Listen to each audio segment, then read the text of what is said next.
अरे जिस पौधे को खूने जिगर देकर मैंने पाला, वही पौधा अगर जहरीले फल देने लगे तो उसे जड़ से उखाड़ कर फेंक देना चाहिए।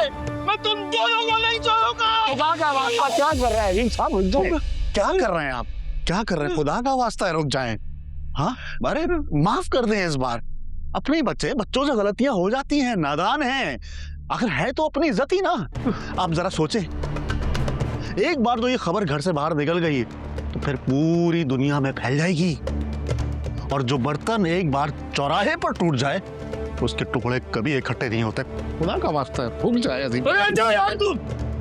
अजीम तक का मैं तो सब सीधा नहीं छोड़ूंगा।